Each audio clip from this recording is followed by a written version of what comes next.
Hi, everyone, and welcome back to Joshing Around Milwaukee. My name is Josh Albrecht, and with me, as always... Hey, it's Josh Albrecht. That's right, Josh Albrecht and Josh Albrecht. And we are here to talk about all the wonderful and amazing things about our city of Milwaukee. And we're very, very excited to welcome our guest today, Dane Baldwin, the chef owner of the Diplomat. Dane, thank you so much for being here. Thanks for having me. So, we got a lot of fun things to talk about with you today. But first, let's just talk about your story and how you got to the point of where you are being a chef owner, which I do want to point out, I think is very funny. Before we started, I asked you, how you wear all these different hats, you do all these different things. How would you say your title? And Josh, you immediately said, Chef. Chef. It's always chef first. You're like, but chef owner. Yeah. Chef owner. But go ahead and kind of tell us your story. I'm from Milwaukee, born and raised. Was not the best student. A little unsure of what I wanted to do with my career. I think that's a lot for someone who's graduating from high school to think about. But with no plans to go to school or anything like that, I just kind of worked. I worked at a local gourmet grocery store, so I had my hands on some food and that process, and didn't foresee that being my future. Somehow landed into kitchens, and ultimately fell in love for a multitude of reasons, and worked my way up. And I've worked for some pretty nice establishments, and I've had some good colleagues and mentors. And in 2017, we opened the Diplomat, and the rest is history, as they say. So you opened the restaurant in 2017, and I always think about, especially when you're starting your own business, but a restaurant, the name. So I just want to know, how was it the Diplomat? And was there like a list? Like, did you go from it's like birthing a baby, right? Like, what are all the names? The names. I just feel like if I was ever in that, it would take me a year to decide on the name, and I would have a list of 100 that I would start with. How did you land there? Yeah, I mean, there was totally a list, and as we kind of went through that list, you're looking at things, and it's a process of elimination to some degree. I didn't want a namesake restaurant. I didn't want anything too kitschy, and so as trying to understand what do we want to represent, I think. Ultimately, I like to do things in good posture. I like things to be defined. And then, one day it just blurted out, and I said the Diplomat. And that was on the list, and it just remained and remained and remained. And if you think about a diplomat as someone who is, hospitable and is inviting, and often has a notion of entertaining. And so we also wanted a name where, a restaurant it's almost like an organism, and it takes on, the personalities of the people who dine there, who work there, and that shifts a little bit from the original plan. And so we wanted something that could kind of grow with what we were doing there. Do you remember any of the other names that were on that list? The Diplomat was almost called... Well, I mean, Baldwin Trading Company was one of them. I like that too. Yeah, that's pretty good. I have two daughters, so Baldwin and Daughters was another one. But again, just kind of getting away from, obviously I'm a big part of the business and the face of the business, but there's a lot of other players involved from staff, to Anna doing what she does. So, really letting the restaurant be its own thing was important to us. Yeah. And how did you, and you're located right on Brady Street, a hopping spot in our city, great for nightlife and all sorts of stuff. Yeah. It's a fun, funky street. Was that part of the plan too, of wanting to be in a vibrant neighborhood? Well, honestly, I think when we're looking at, I think the city has an ability to allow you to travel places pretty easily. And what I mean by that is it wasn't necessarily Brady Street. The space has to be available. That's a big part of it. Of course you want something that's going to be walkable and things of that nature. But we looked at some hidden nooks in Bayview also. But this one was presented to us, and the talks of putting a concept there were there was some real validity there. So it all made sense, and looking back, it still does. Yeah, no, it makes a ton of sense. And the stretch of street it's on, the exterior presence of the restaurant, and then working into the interior, I'm always like just delighted. Like it sets a tone, and I don't even know if you were like trying to set a tone. I'm sure you are, because you're meticulous with your food as well. But like it just feels like you're arriving somewhere that it's going to be a unique, cool experience. And so it's just like already approaching the restaurant and getting in there, you're like, it's time. Yeah. I mean, that's such a compliment. And, it's one of those things where, Anna and I have really worked on the space, and that's something that's been, evolved over years. And it's so cool when someone comes in and it's like, who helped you design this place? And it's like, well, time. So, but yeah, and thank you for saying that. Yeah. It's been a really great spot. And obviously, Visit Milwaukee, we take a lot of media and influencers and out of town guests there. It's one of our great places to take people to show off the city, and your unique flavors really help do that. Thank you. Yeah, absolutely. And speaking of those unique flavors, that's also something that then was great to see you be a part of a project that Visit Milwaukee was working on in the form of a cookbook, which we're going to talk about when we come back on Joshing Around Milwaukee. Stay tuned. Welcome back, everyone, to Joshing Around Milwaukee. We are having a great time with our guest today, Dane Baldwin from the Diplomat. And you can have a great time at the Potawatomi Hotel Casino. There's only one place, by the way. There's only one sports book you can call the best in the Midwest. Only one, and it's the Potawatomi Sportsbook. Catch early games and matches this season. Potawatomi Sportsbook will be open and ready for play. Potawatomi Sportsbook, bet above the rest. Dane, so happy to be having a conversation with you, talking about the Diplomat restaurant that you and your wife, Anna, own. I do have to plug, because you didn't mention it in your bio, 2022 James Beard Award winner for Best Chef Midwest. Staying humble. Staying humble. I appreciate it. But a huge accolade for you to get that nomination and that victory. Such a great calling card. Did that change how you approached anything, or was it just like, yeah, another day, because I got to make a great duck leg tonight? Well, I would say it's somewhere in between. Yeah. You don't change the way you approach too much, because you want to do the things that got you there. We obviously recognize, this field as a tough business to be in, but, I've never not fallen in love with the romantic parts too. And so when you are able to cheer something on, you absolutely want to embrace that. And so it's been such a cool opportunity to have that on a resume.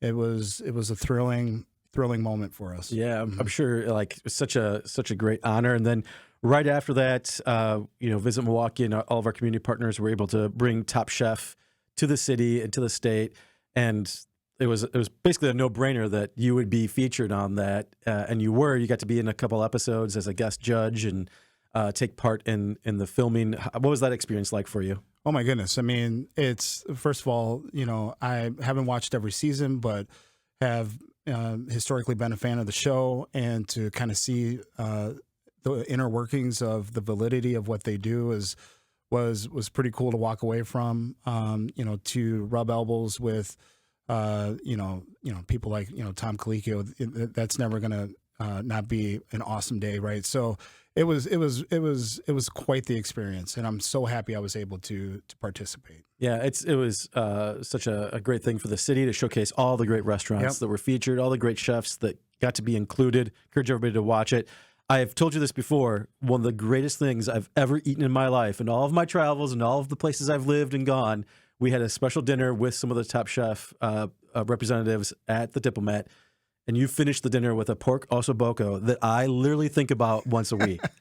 That's often. A lot. I think about it a lot. It's one of the greatest things I've ever eaten. So hopefully you can bring it back. It's not always on the menu, right?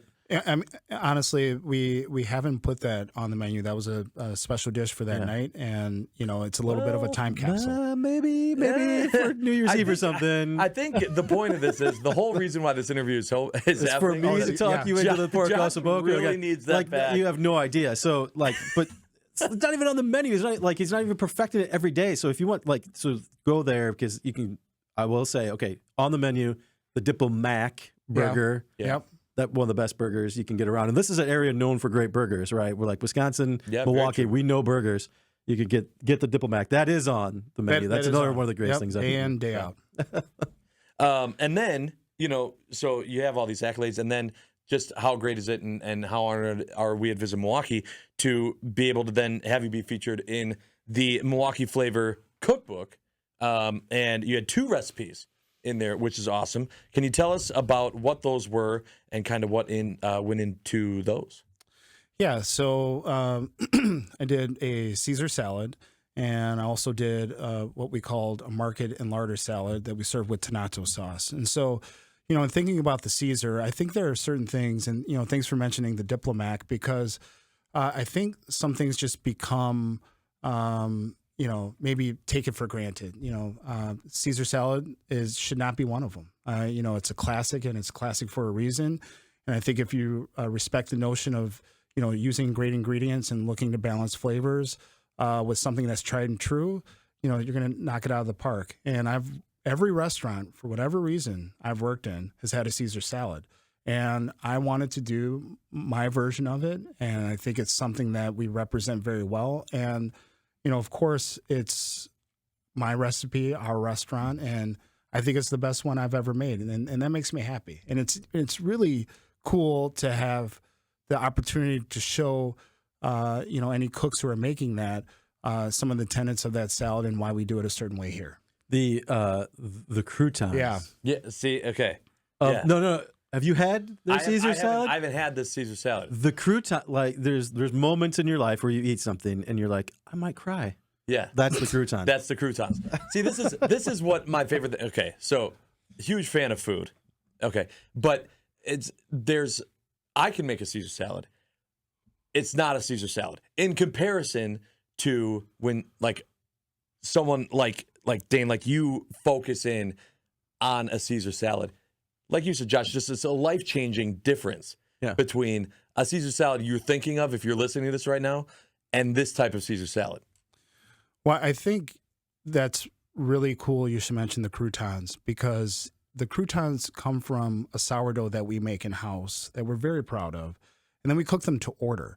So you have this nice, crisp, buttery, lemony, outside, crunchy, but, still that soft interior. And that's what makes it special.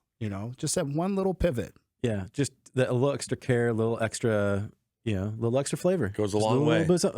And you will have tears. I guarantee it will change your life. I mean, if you're listening or watching this right now and you're not hungry, that's right. I don't know what to do.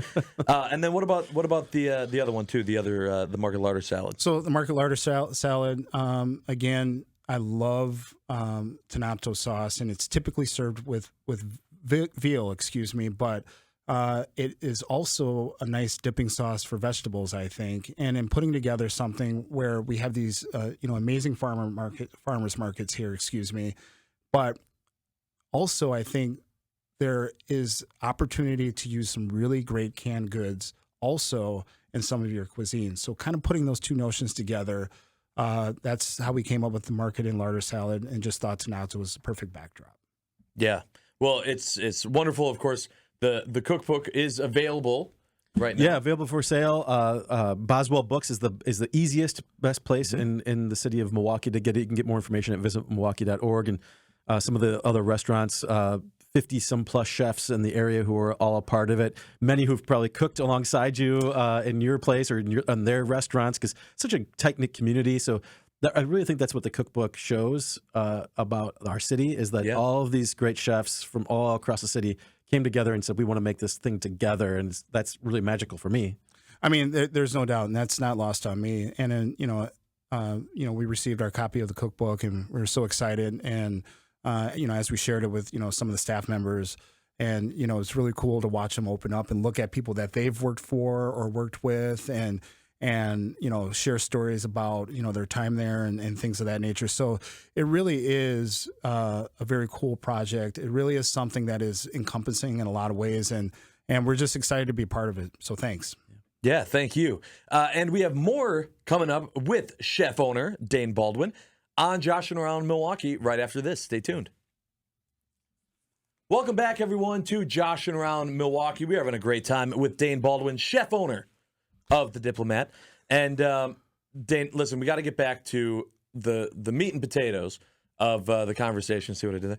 You made Josh want to cry with this one specific meal. With croutons. Yeah, just the croutons alone. Just the croutons alone. The Caesar salad as a concept, as a dish, it was amazing. But the crouton specifically was I was like, this is different than anything ever. Well, but there's also the meal you said that you had. The pork osso boca. Yes. We'll eventually get back onto the menu. You're working on it. You're working on getting him back. But I thought, listen, that's always a fun thing to talk to chefs about just like how often you're thinking of new things and people are kind of cautious. Do you change the menu, things of that?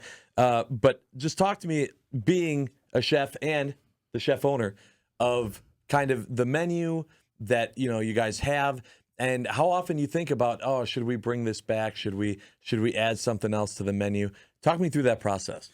Yeah, so we don't often replicate a dish per se specifically. There may be components like the grits or the polenta that we served with, the ossobuco. That is something that we make for other dishes. Right now we have a catfish on, and we do a pepperade with it, and it all makes sense, and it's so delicious, and we're very proud of it. I think what we do is we, specifically with that item, we have someone who has learned the process. They get to make it, so we just think about how much flavor is appropriate for this dish, or how can we impart flavor. So with the grits, we make a corn stock. We also make a whey, and that's what we cook the grits in. So it gives it a nice creamy texture. And I think that in some ways, hearing what you have to say about it is a little bit of like truth in our intention, right? Because you don't know all of that, but you're leaving with something that is not forgettable, right? Yep. You can taste it. Right. You might not know that. That's one of my favorite things. Like I've always said, like I can't cook the food, but I know when I'm eating good food. So that's why, there are chef owners like Dane Baldwin who can go and know all of these things to make the food different, unique, but really enjoyable. And that even though I don't know 70% of what's in it or how it got to be that way, I can still know, oh, this is different and way better than one I got somewhere else. Sure. And you can tell when someone cares. And I think that is something that is hard to explain, but if you love food or you love dining out, it's something that you understand, right? And so, this is a cool time of year. The season's changing finally this week. And we're looking forward to putting on a lot more hearty dishes or, some of those braised items as we get into winter. It's been a cool experience to watch some of those on staff that are eclipsing another year to see what we have in store, this season around. And so that's our motivation right now. I want to know, is there one specific dish or item that like you're thinking, man, I don't know when, but at some point I'd really like to try X, or, I think maybe this could become the next staple if I can get Y. Do you have anything right now that you've been noodling, maybe even for a while, that you'd love to explore trying? Yeah, I mean, I think I want to do a smoked lamb shoulder. I think that, just finding the dish that really leaves one feeling complete, so to speak, with that is something I'm very excited about. We've been, pretty committed to a few proteins on the menu. But, I recently spoke to someone who was like, hey, listen, I love your story. I love your place, honestly. But, I don't really go there because, do you do any vegan food? And I think, and I'm going to say it now so I can hold myself accountable, I think that's an area that we could also be a little bit more intentional. So, not a full, 180 or anything like that, but just make sure that we have those items available too. Yeah, I think that's great, and I think that's a fun kind of challenge for yourself to like get you out of your comfort zone a little bit if it's not something that you guys currently have that you're doing as a staple on the menu. Yeah, I mean, we have a few items. We don't necessarily, denote those because it's about the dish, but I think it's something that we could include a little bit more. Yeah, going sort of a little adjacent from there. One thing I've always liked to ask chefs about is the food you present in the restaurant. Obviously, you don't have the time, especially as a father with children and busy schedules. At home, you're not like doing a fresh baked loaf of sourdough and doing other things, right? Probably as often as you'd like. He's like, well, so there's gotta be. My kids have a prep list. All the jars are out. Yeah. But like, is there like a very basic item that you're just like the go-to easy thing for you just at home, like, and it's cool, like you're fine. I love the chicken flavored ramen. It's cool. Like, Is that the thing? Is there something like that for you? No, I don't know. I mean, I'm sure, as my family listens to it, they're going to be like, Dad, come on, it's this. But, the reality is that, my kids are 16 and 11, they're making meals for themselves. Anna is a wonderful cook, and it's really not my kitchen. So, I'm so delighted to be a guest in that arena. And, we don't eat the same thing in perpetuity. We do have a lot of varying items, and everyone has different tastes. So it's pretty cool when someone wants to come up with something or do something different. Yeah. Do you have a guilty pleasure though, like a Palermo's pepperoni frozen pizza? Yeah. Like, is there like a guilty pleasure out there? There's like, this is the furthest thing from James Beard Award winning. Correct. Like, it's something that's like, listen, I really should just go to bed, but I am starving and I'm going to eat. I'm just going to make X. Honestly, it would be like a late night grilled cheese. Grilled cheese. Yeah. I was just telling someone earlier, I was like, if I ever opened up a stand at 3rd Street Market Hall, just grilled cheese. Yeah. I'll be that food truck type of guy. Just grilled cheese all day. Kill. It's my favorite thing at the state fair. Yeah, and they make, I don't know. They make a billion of them. There's you think about all the different types of food, and it's like, well, I'm still going to get a grilled cheese. I mean. A question I can't remember off the top of my head. Do you currently have cheese curds, or will you put cheese curds on your restaurant menu? We've done it for special events, like, I think for Brady Street Festival, we had cheese curds on the menu, or if a Harley weekend or something like that, just to kind of broaden, our offerings a little bit.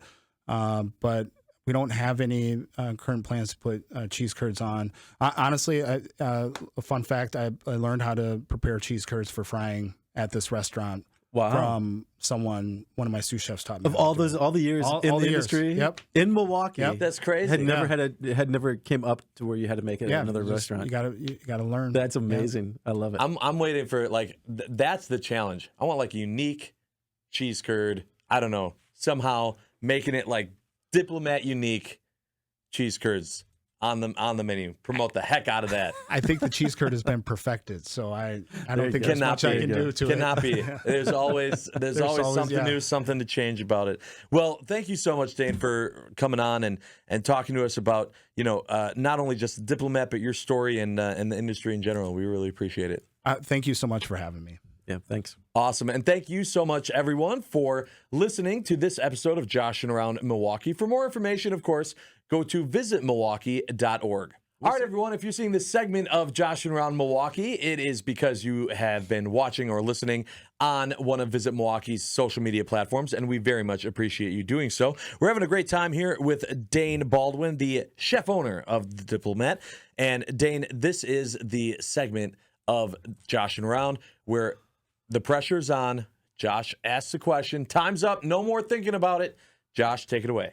That's right, Dane. We like to talk at Visit Milwaukee. The city, the region has so many cool things going for it right now. So many fun, exciting things. We like to call this fresh city vibes. Okay. What's giving you fresh city vibes right now? Again, I think I like seeing the season change. I think it's pretty cool, and I think we're kind of reminded to look at things from a different lens. It's so easy to just hop in the car, go to work, come home, repeat. But I think what I'm looking forward to is we still have some nice weather. Maybe hopping on a bike, traveling through town, watching the leaves fall. Really exciting. I think what's going on with our local sports teams is really exciting. It's pretty cool to see the position that the Brewers are in right now. Really excited for basketball season to start. Of course, there's always a rumor about what's happening with Giannis, and so that keeps it exciting too. And just in some ways, I live vicariously through my staff. I do pose the question, how was your day off, and they'll tell me about a new place that they've experienced or somewhere that they're looking forward to going, and we keep that list and conversation revolving. So there's always a lot to be excited about here in Milwaukee, and I know that because I've been here for quite some time, and I'm looking forward to that. Yeah, I love that. I do have one more question though, and it's part of the Fresh City Vibes. It's about getting something new and exciting. We had Belter Superstore on recently. Yes. For all things kitchen supplies. I'm sure you're very familiar with all the things they can provide you. They brought us a gift of a pair of new tongs. Yes. I was delighted. Yes. And we had tongs and a whisk. And a whisk. And I went home, used them both right away. Yep. What is the go-to tool? Like, was there a tool in the kitchen that is just like when you get a new one, you're like, oh, it's on today. It's a good day. Today's already a good day. I've got a new measuring cup. Yeah. We're getting into this. Like, is there something like that happens? I think we kind of all share that a little bit. I love my spoons. Big fan. I think there's a lot you can do with the spoon. Big fan of the spoon. Big fan of the spoon. Boy. But if someone gets a new paring knife or a new utility knife or something, you always kind of want to float them a task where they're going to be able to use it. So, I think I will say I have this pair of kitchen shears, and they're Mac kitchen shears, and they are like the best thing in the world. And everyone is always taking my kitchen shears to do X, Y, and Z, and they've held up. So that's awesome. Pretty cool. Yeah. But also stop taking. They're mine. Yeah. Stop taking them, please. Yeah. What's you have a go-to tool? Oh, I don't. Spatula, tongue. Man, I don't know. You don't have any idea how many times I've click-clacked those tongs? I know. It's just like it just feels right. There is something about. I have a spoon, so there is one spoon that I go to more often than not. So I feel the spoon thing. Like I know exactly. I can see it in the drawer right now. Yeah. Like, that's the spoon. It's like the go-to one. Yeah. I mean that does happen. It's like, well, I have other spatulas that are clean. The one that I want is dirt. I'm just gonna wash it and just use it. I was like 8 years old. My dad used to work in a supermarket when I was a little kid, and we got a novelty Hormel chili can opener that to this day I still use all the stinking time, and it's the best can opener you've ever seen in your life. Yeah. That's amazing. That's it. Because you're just like, no, this one's perfect. This one works fine, thank you. Yeah, why would I get a different one? Oh, that's awesome. Well, thank you so much again, Dane, for joining us, and we'll be making our way to the Diplomat very, very soon. Okay, we'll see you tonight. Awesome. Thank you so much for joining us on this episode of Joshing Around Milwaukee. Of course, for more information, go to visitmilwaukee.org. We'll see you next time.